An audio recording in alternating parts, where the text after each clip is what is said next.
The Texans actually got some steals after the NFL draft. They signed 5 undrafted free agents, smaller than some other teams that I have seen. They're not just pulling these players out of thin air, they are strategizing. And Nick Caserio got these guys, and some people thought that they should have been drafted. So to be there as undrafted free agents is incredible. And again, we'll break down everything we know about all these guys and try and let you guys know, and the Texans fans, what's going on. What are these players? What are we looking for? Do they make the team? Are they any good? Probably names you've never heard of before, but I think it's going to be fun to talk about. So Texans Digest, 88% you're not subscribed to the channel, so we'd really appreciate any support. You guys have been doing absolutely unbelievable over the past few weeks. We've grown so much, and I just want to say thank you, because without you guys watching, this wouldn't be possible. So subscribe to the channel, become a part of the crew, and yeah, comment down below all things Texans. So just let me know. Let me know your thoughts. I love this free agency class. It's a really weird, but I mean, solid move. I mean, I've just learned all about these 5 players, so apologies if I don't know 100% of what I'm talking about from the research that I have gathered on players like Eli Cox, Junior Tofuna, Casey Osai, Elijah Huzzy, Austin Brinkman. Everyone brings a pretty upside piece, and we don't know a lot about undrafted free agents, right? They may not even make the team. We don't know if they will be something, right? I mean, this is why you go out and get these guys, and you've seen guys like James Robinson and other guys undrafted to make names for themselves. And again, the likelihood of these guys not only making the team, but playing as a full-time starter is unlikely, right? But we can at least look at the upside, look at what they have to offer. And I think this starts with Eli Cox. Eli Cox, one of the better athletic guards, tackles in the draft, if you would, because his athleticism score, it's off the charts. 990 RAS out of 10. I mean, you just look at it, it's pretty incredible. I mean, I have to go back to this graphic because it's actually crazy how he's ranked 8th out of 673 from all of that, from 1987 to 2025. So that is pretty crazy right there. However, 26 reps at the bench press. That's impressive. An absolute monster. Not only that, he allowed 0 sacks at Kentucky, if I can find the graphic. Eli Cox, savvy technician, 0 sacks at Kentucky, can play center, can play guard, really good run blocker. But the biggest thing was Kentucky didn't really run the ball very effectively, which is kind of why he kind of slipped in the draft. Not to mention his production score was a little bit lacking, but the Texans need run blockers. It looks like they're going to go run-heavy system this year with Woody Marks and Joe Mixon, which I don't hate at all. I think it's a good idea, especially with the wide receivers you just got. The run game opens up the pass. That's always what I'll say for always and ever. But looking at his size, I mean, he's a great player. I mean, from what I'm seeing on paper, it looks solid. So the athleticism's there, the strength is there, the bench press. So I mean, there's not really anything else bad that I can say about Cox, especially when people were surprised that he was on the board after the draft ended. So the Texans probably get a steal. We don't know if he'll be the starter. Jaret Patterson looks to be the guy right now. But like from what he's has to offer and everything that I've said so far, I'm 0 sacks at Kentucky. I mean, what else do you want me to say? I mean, I know he's an undrafted guy for a reason, but the progression, I mean, this looks really good on paper. So love what he's going. And I mean, this is another thing. I mean, you can have him as a team captain. I mean, probably one of the leaders at Kentucky. Kaylee and Popovich can use him well and just coach him up. So Popovich, the O-line coach, they can definitely coach him up. And I think that's what the Texans are looking to do with a younger group. I know it's an undrafted guy, but this is very good for the potential of the team.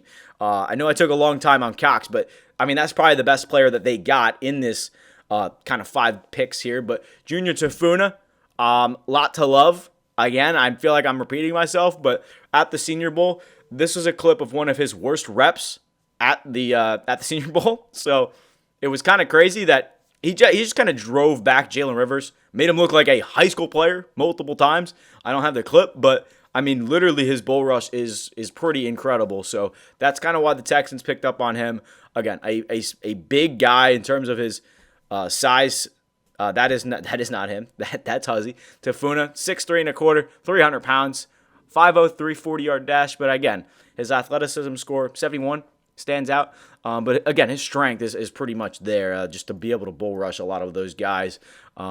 again, it's another player that they're just looking to hopefully develop.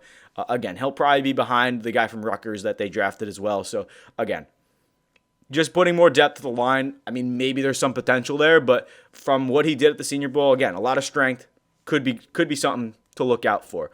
As far as Caserio Osai, I think that's another one of those players where they did pretty good stuff. In terms of, I mean, looking at all of his kind of things he did at the pro day, pretty solid. I mean, linebacker who had a lot of tackles, and I mean, look at his stuff. Eighth amongst the 40. Vertical jump, second. Broad jump, third. I mean, he's an athletic specimen. I mean, what more can you say? So, lot to love here from Osai. But, again, the Texans have a deep linebacking core in terms of To'o and Christian Harris. And, again, Azeez Al-Shaair. Off the top of my head, I'm just thinking about what they have. EJ Speed, I know they signed him. I know, again, don't just hit me down in the comments because all these guys are undrafted. I'm not expecting them to start. I'm just trying to give you guys the rundown on who they are as a player, what they bring to this team, and how it could go. So, again, Osai, very good player. Again, I'm trying to find his contract, but he did sign a 3-year deal. If I can hang on here. Hang on a second. It's here somewhere. No, here we are. Caserio Osai, he signed a UDFA deal via their Twitter. Osai's a very athletic linebacker, special teams as well. And that's kind of what I've seen from Huzzy as well. He's a guy that's gone kind of to that special teams role as well, returning and all that stuff. But again, Osai is going to be a good player. He signed a 3-year, like $200,000 contract, so it's like he's going to be on the team most likely. I think that's kind of what that tells me if he signs a 3-year deal as an undrafted free agent. Also, it's good value for the Texans because if he does turn out to do really well, $200,000 for a 3-year deal for an undrafted guy, I'm definitely going to take that 9 times out of 10. So, couldn't find his card, if you would. But let's move on to Huzzy. Elijah Huzzy. A smaller guy. I mean, 5'10" for a cornerback. I wouldn't really call it small. But from the clips that I did see, it was a lot of man-to-man, sticky corner action. A guy who probably could fit well learning behind Jalen Pitre. And they just signed Pitre, so I don't know why I'm really saying that. But Huzzy can learn a lot. And from what he did at North Carolina, he was a very good player. Ball hawk ability. And from what I've heard, he can press really well. So that's what you're looking for from Huzzy. Again, Huzzy will be a steal for the Texans, but he probably won't play this year. Next year, he'll be pretty good. So just looking at Huzzy in general, again, undrafted guy, most likely will be on the team, but will just be a depth piece as a 5th or 6th string cornerback. So again, great man-on-man corner. I haven't seen much of zone. It's hard to learn about these players, but although Huzzy is a little bit smaller, I mean, he had the experience at North Carolina, that's for sure. So we got through 4 guys. My favorite is Eli Cox, but Austin Brinkman, who I could not find a lot of information on, but former West Virginia long snapper, signed as an undrafted free agent, and Brinkman regarded as one of the best at his position. I mean, that's pretty incredible right there. Named All-American, as a preseason All-American heading into 2024. Reese's Senior Bowl, so mid-season All-American in October, but I mean, I guess the Texans needed a long snapper, so I mean, you might as well. But I mean, looking at the 5 guys, can't count, 5 guys that they signed, it's a smaller kind of undrafted free agency room, and you've seen Nick Caserio say, hey, we are going to look at these guys, and in terms of pre-draft, he did say we're going to have a small draft board. We're going to look for guys that can make this team better, that have a lot of potential. And when he said that, especially like about the first round and how they're going to trade up for an offensive lineman and all those rumors, I feel like I knew that they wanted to take a wide receiver. They were looking at Matthew Golden. They were looking at Emeka Egbuka, and everyone got taken first round, and I will 100% be okay with trading back to the second round, getting Jaden Higgins as an absolute stud, 6'4" wide receiver, But hopefully this was a deep enough breakdown, deep enough analysis for you guys to understand. Again, I'm not going to know 100% about all these players, just learned about them. So hopefully you can cut me some leeway in the comments. But from what I've seen, I mean, 5 guys that could do their job really well.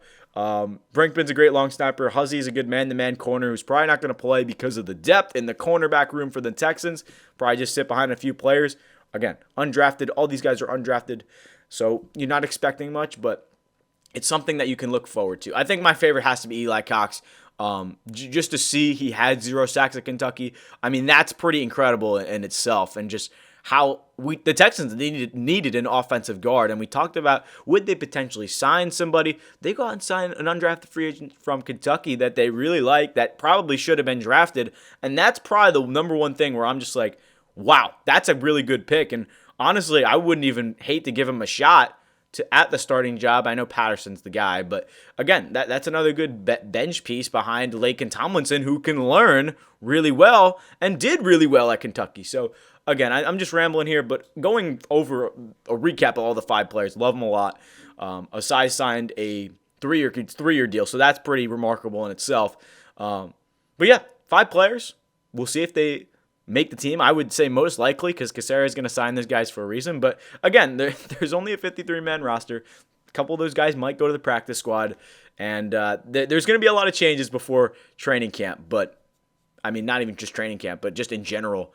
As the season ramps up, more and more, cuts will be made for the roster, the practice squad, and all that. I'm interested to see how the receiving room is going to look, because that's pretty incredible in terms of, will they put some guys there to the practice squad? Because the receiving room, you got like 5 to 8 guys there. So a little bit crazy. But those are the 5 undrafted free agents. Hopefully, again, I was enough to bring you that attention span. But yeah, again, I think I'm just talking too long. So I'm going to wrap it up. But thank you guys so much for watching. 88% of you again. Would love to see you join the Texans crew. But until next time, I'm going to quit talking to not annoy anyone who is still listening somehow. But thank you for watching. We'll see you in the next video.